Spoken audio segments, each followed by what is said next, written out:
Sean bienvenidos a su trinchera para la defensa de la madre tierra, Zona Verde. Soy Fabiola López y desde la finca La Yoandra, en la periferia de La Habana, les invito a que nos acompañen durante esta media hora cargada de la mejor información ambiental.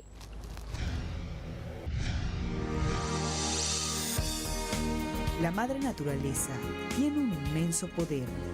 Así como nos regala maravillosos paisajes, dignos de total admiración, también reclama sus espacios, muchos de ellos invadidos por la humanidad y la invención. Todos, fenómenos que requieren de una gran reflexión, ya que realmente sin ella no sería posible la creación.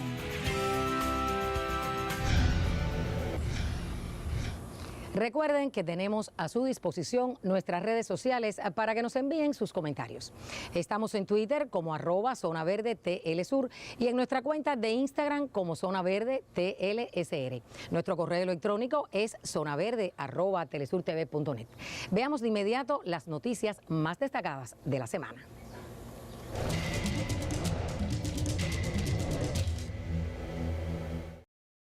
Las grandes corporaciones y multinacionales no están exentas de padecer los fenómenos del cambio climático. Así lo demostró la empresa Nestlé, que anunció a comienzos de mayo que dejará de extraer agua mineral proveniente de 2 pozos ubicados al este de Francia. Esto debido a la fuerte sequía que afecta al país galo y a las condiciones meteorológicas cada vez más impredecibles. La compañía utiliza 4 pozos en la región de los Vosgos, al este de Francia, para producir el agua mineral EPAR. El análisis técnico de 2 de estos pozos reveló que eran particularmente vulnerables, debido a su poca profundidad, lo que implica que es muy difícil mantener la estabilidad de las características esenciales de un agua mineral, por lo que se suspendió su extracción.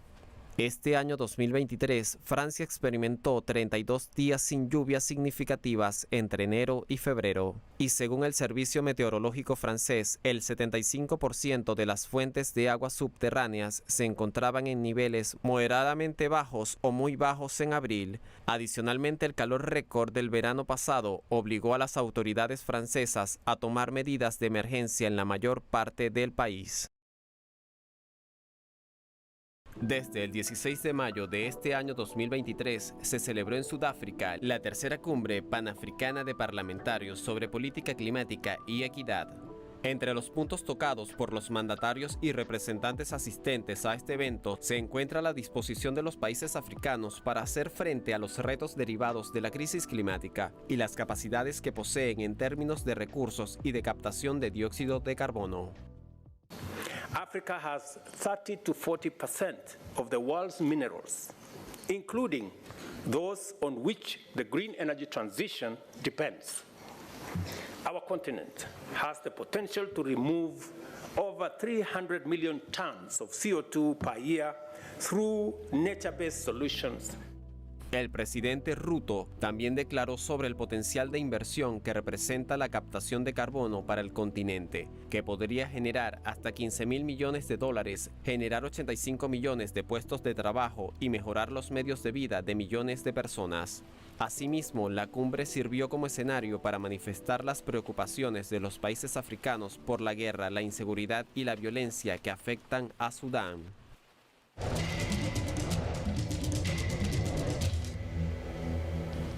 Hacemos una pausa en Zona Verde, pero antes le damos algunas características de la vegetación. Algunas características de la vegetación. El fitoplancton en los océanos produce entre el 50% y el 85% del oxígeno que se libera cada año a la atmósfera. Según cifras del Centro de Investigación Forestal Internacional, cerca de 1.000 millones de personas dependen de los recursos forestales para sobrevivir. La FAO estima que el área total de bosques en el mundo es de 4.060 millones de hectáreas, que corresponden al 31% de la superficie terrestre total.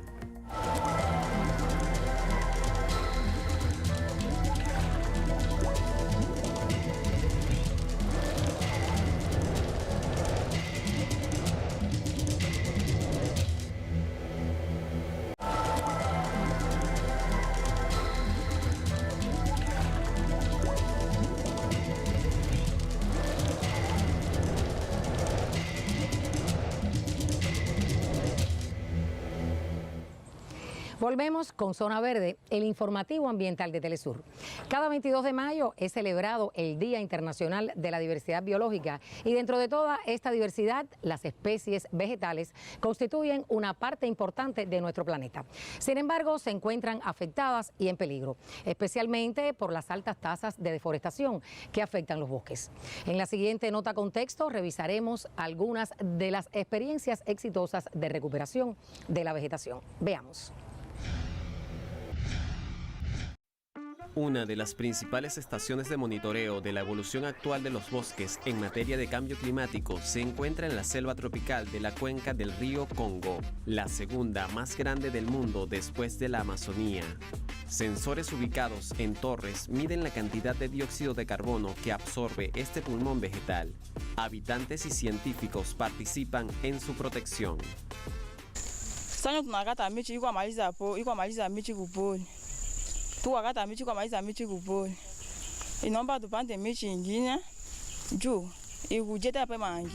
En la reserva Yangambi, de 250.000 hectáreas, el año 2020 entró en funcionamiento una torre de flujo de 55 metros de altura que realiza la medición del dióxido de carbono.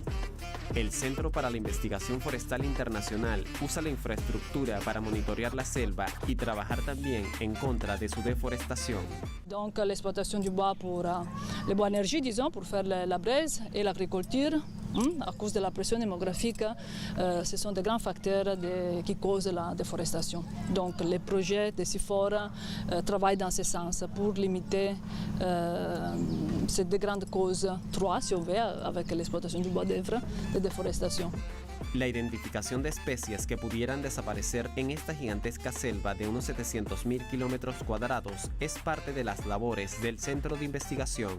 Le problème, c'est de savoir quelles sont les espèces qui sont les plus répandues et quelles sont celles qui sont vraiment terroristes. Ce sont les espèces les moins répandues qui posent des problèmes, qui peuvent disparaître suite a la deforestación. El trabajo con las comunidades locales y el financiamiento internacional son vitales para el éxito del proyecto y la supervivencia del bosque y sus especies. Que la communauté locale ait des activités alternatives, les activités qui réduisent la pression sur la forêt. Donc, mais les dispositifs de la communauté internationale restent vraiment théoriques. Ça reste théorique, il y a des très longues procédures pour accéder au financement carbone. Donc, on pense aujourd'hui que les seuls pays pollueurs, ils sont en train de s'enrichir au détriment de pays qui font effort pour restabiliser les climats, pour remettre les climats à 1,5 degrés Celsius. Un estudio publicado en la revista Nature en 2016 determinó que alrededor de 30.000 millones de toneladas de carbono están almacenados en la cuenca del Congo. Esta cifra es aproximadamente equivalente a 3 años de emisiones globales, lo cual evidencia la importancia de esta selva tropical. En effet, les forêts du bassin du Congo séquestraient plus par surface et par année, comparé à l'Amazone. Mais quand on prend la surface totale, l'Amazone séquestre encore toujours plus par rapport à la surface. Mais on voit aussi qu'à travers le temps, l'Amazone descend de plus en plus, alors que le bassin du Congo est encore assez stable, mais commence aussi à descendre. Los últimos años de la selva amazónica han sido dramáticos, especialmente durante el gobierno de Jair Bolsonaro, cuando los incendios, la deforestación y la expansión del agronegocio fueron extremas. La consecuencia de esta realidad es que el Amazonas está perdiendo su capacidad de fijar el dióxido de carbono. Le problème, c'est qu'on commence à avoir des preuves que l'Amazonie devient plutôt un émetteur.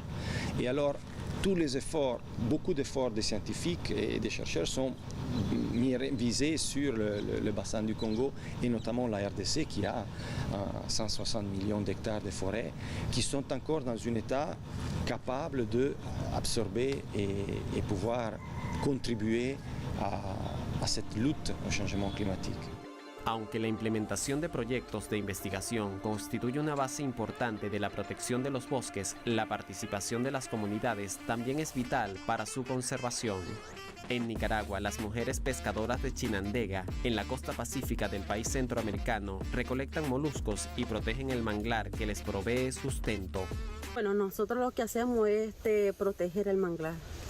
Realmente pues nosotros no despalamos, sembramos, reforestamos y a como lo llamen a nosotros las instituciones, nosotros lo hacemos. Siempre es por el bien de nosotros y de nuestros hijos y la demás población. La actividad de recolección es llevada a cabo principalmente por las mujeres de la comunidad. Es verdad que solo mujeres venimos porque el hombre poco le gusta. A él no le gusta el nodar, no le gusta rayarse. Y nosotros no, nosotros tenemos que hacer hay veces obligados por nuestros hijos. El estudio de nuestros hijos. Tenemos que buscar la manera de tenerle el alimento a ellos. Entonces realmente hay veces los sentimos obligados como madres. Entre las funciones ecológicas que poseen los manglares se encuentra la de servir de guardería de peces, crustáceos y moluscos que al crecer cumplen su ciclo biológico entre las raíces de los mangles y luego en alta mar y de esta manera constituyen una fuente de alimentación y sustento. Aquí venimos a encontrar tan siquiera 10 docenas, 8 docenas, pero es seguro para llevar sustento a nuestro hogar. Trabajamos 3 días y descansamos 3 o 4 días y de ahí volvemos a... Claro que nos beneficia porque de eso mantenemos nuestra familia, porque en el mar, usted sabe, hay veces sacan pescado, hay veces no, hay veces los pobrecitos solo ganan para el combustible, entonces, y esto nosotros como venimos a remo no gastamos en combustible, solamente nuestra energía. Las mujeres pescadoras y conservacionistas han reconocido la importancia de mantener el manglar y contribuyen con las autoridades ambientales en la siembra de manglares para garantizar la supervivencia del bosque costero. Bueno, cuando yo comencé a conchar, yo era una niña, tenía 8 años y pues mi papá me dice, hija, vamos a trabajar en las conchas y se hallaban encima. Uno caminaba con su salveque y encima las hallaba uno y hermosas las conchas. ¿Ves? De 10 años para allá ya se fueron menorando porque ya éramos más las concheras. La protección y conservación de las grandes áreas de bosques de nuestro planeta dependen del trabajo integrado de las comunidades locales, los centros de investigación y del financiamiento que países y organizaciones multilaterales brinden a estas iniciativas. Sin embargo, los países de gran desarrollo industrial tienen un papel vital al asumir su responsabilidad histórica como los principales contaminantes durante más de 200 años desde la Revolución Industrial. Es tiempo de asomarnos a nuestras redes sociales digitales y ver lo que ha circulado en materia de ecología y ambiente. Pero también lo que ustedes nos hicieron llegar a través de nuestras plataformas. En Twitter, @Zona Verde Telesur y la página de Facebook, Zona Verde Telesur. Revisemos. En la red social Twitter, la cuenta @MinAmbienteCo comparte un artículo con la noticia. Se anunció la creación de un grupo contra delitos ambientales en Colombia, contra la deforestación. Este grupo busca judicializar también a las redes criminales que destruyen bosques y selvas del país. En la misma plataforma, el usuario @SusmanPisoUNAM comparte un artículo de reflexión sobre las reforestaciones. Plantar árboles no es una panacea para resolver problemas ambientales y sociales complejos. Para que los árboles produzcan beneficios, deben plantarse correctamente y darles el cuidado necesario, lo que a menudo no es el caso. En la red social Facebook, la publicación de Militza Urquiola, que comparte algunas fotos de la flor de cera, Asclepia dazae. En Chile se llama clepia y en otros lugares flor de porcelana o flor de cera. En Venezuela, flor de cera. En tanto, la cuenta de Servi Noticias Ocaña comparte un video impresionante de pintura corporal, un gran homenaje a la naturaleza. Gracias por escribirnos, es muy reconfortante para todo el equipo de Zona Verde recibir sus saludos y comentarios. Pero quédese con nosotros porque al regreso les contaremos sobre la problemática surgida en Uruguay por la salinización del agua potable.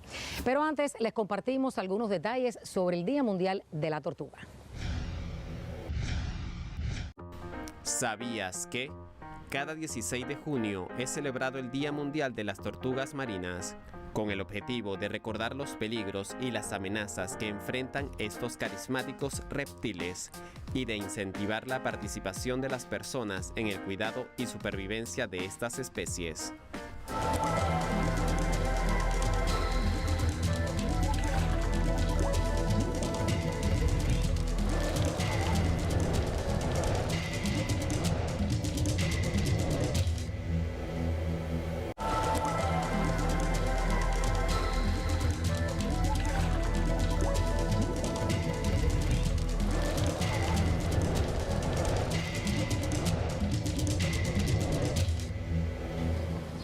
Regresamos con más de Zona Verde.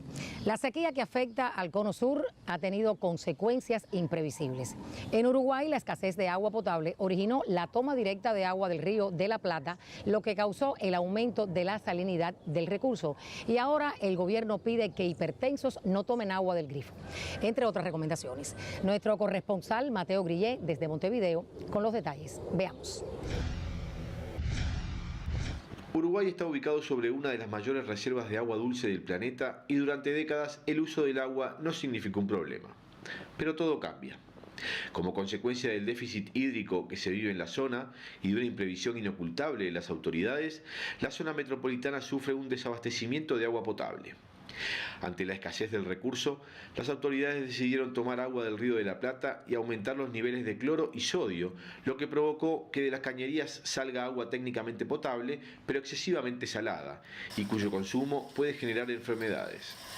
Tan grave es la situación que las autoridades pidieron que, para compensar, la población reduzca la ingesta sódica en los alimentos.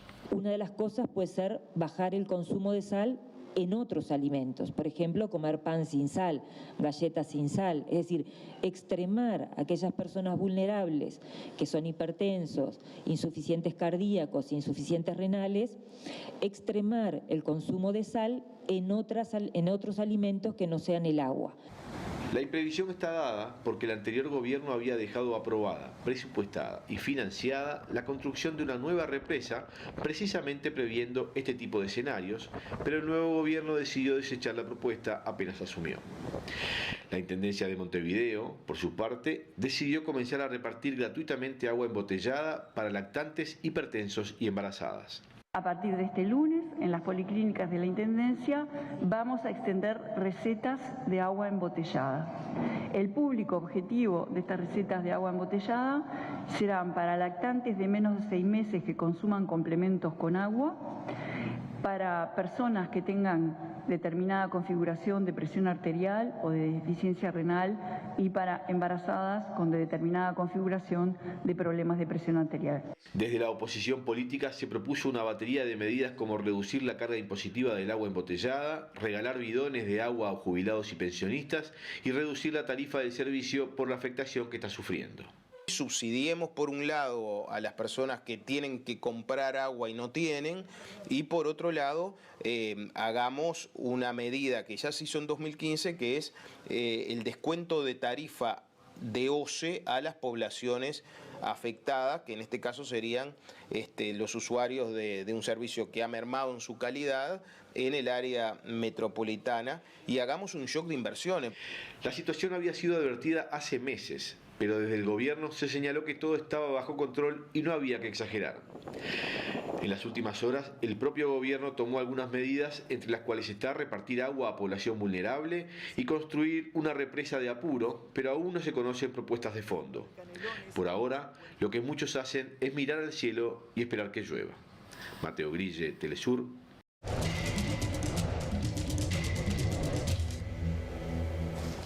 La diversidad biológica está definida en 3 niveles fundamentales. El primero corresponde a la diversidad en la especie, es decir, su diversidad genética. El siguiente lo constituyen la gran variedad de especies que existen en nuestro planeta, o sea, la diversidad de especies. Y finalmente, el siguiente nivel lo abarcan los ecosistemas. Cada 22 de mayo es reconocida la importancia de la diversidad biológica a través de su Día Internacional. En nuestro dato ambiental de hoy conoceremos algunas estadísticas de la vida de nuestro planeta. Veamos. En el nivel de ecosistemas, algunos de estos han sido reconocidos por la UNESCO y forman parte de su lista de Patrimonio Mundial por su valor natural, por su importancia estratégica. En esta categoría se encuentran 218 sitios de nuestro planeta que en su totalidad albergan el 0,8% de la superficie terrestre. La riqueza y diversidad de espacios naturales no está distribuida de forma homogénea, sino que por el contrario, existen algunos lugares poseedores de niveles mucho mayores que otros. Ante esta realidad, en el año 1997 fue acuñado el término países megadiversos para identificar al conjunto de 17 países que, aunque ocupan menos del 10% de la superficie del planeta, sus territorios son el hábitat del 70% de las especies reconocidas. Entre estos se encuentran países de gran extensión como Estados Unidos, Brasil o Australia, pero también se encuentran otros de menor superficie como Venezuela, Madagascar o Papúa Nueva Guinea. Uno de los criterios utilizados para establecer que un país es megadiverso es el endemismo, es decir, la cantidad de especies que son exclusivas de ese país y que no se encuentran en ninguna otra parte del mundo. Teniendo en cuenta este criterio, un país megadiverso debe tener al menos 5.000 especies endémicas. Este tipo de categorías y reconocimientos son una manera de concientizar, incentivar y proteger la biodiversidad.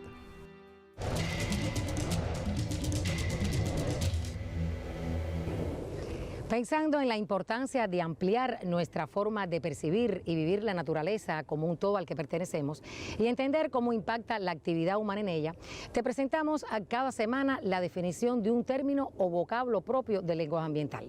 En esta ocasión nos referimos a la definición lista roja de especies.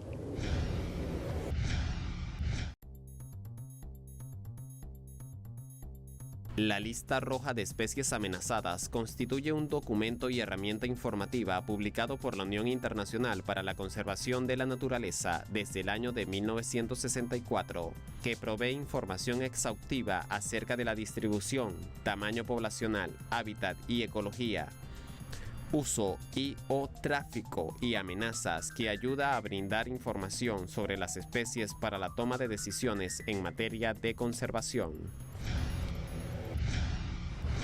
Antes de finalizar nuestra edición de Zona Verde de esta semana, conoceremos un lugar cuyo origen geológico tuvo como resultado un espectáculo natural considerado uno de los lugares turísticos más famosos de Turquía. Nos referimos al Castillo de Algodón o Pamukkale, su nombre en turco. El castillo está formado por una costra blanca de piedra caliza que le da su aspecto tan particular. Los detalles en nuestro Destino Verde de hoy.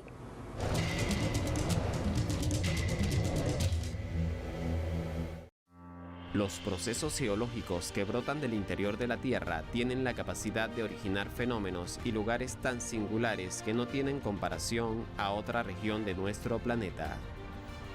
Este es el caso de Pamukkale o Castillo de Algodón en Turquía, donde movimientos tectónicos causaron el surgimiento de numerosas fuentes de aguas termales, las cuales expulsan gran cantidad de minerales, algunos radioactivos, pero principalmente grandes cantidades de bicarbonato y calcio, que precipitan como una prístina capa blanca sobre la superficie. Estas costras se derraman por las paredes de la montaña y confieren a todo el lugar la apariencia de una cascada que quedó congelada en el tiempo. Por su inigualable belleza y singularidad, Pamukkale fue declarada Patrimonio de la Humanidad, lo que dio lugar a un proceso de recuperación integral. Y actualmente sus visitantes podrán observar parte de la vida silvestre que originalmente habitaba sus aguas. En la antigüedad, en esta zona fue fundada la ciudad de Hierápolis, y sus templos griegos en ruinas confieren al Castillo de Algodón la apariencia de un lugar sacado de los cuentos de hadas de épocas. Así ponemos punto final al programa de hoy. Recuerde que usted puede contactarnos a través de Instagram, Twitter, Facebook y correo electrónico que aparecen en pantalla. No olvide que al aplicar las 3 R's, reducir, reutilizar y reciclar, usted puede hacer la diferencia en el cuidado del ambiente. Yo soy Fabiola López y fue un placer acompañarles desde la finca La Yoandra en las afueras de La Habana. Será hasta la próxima.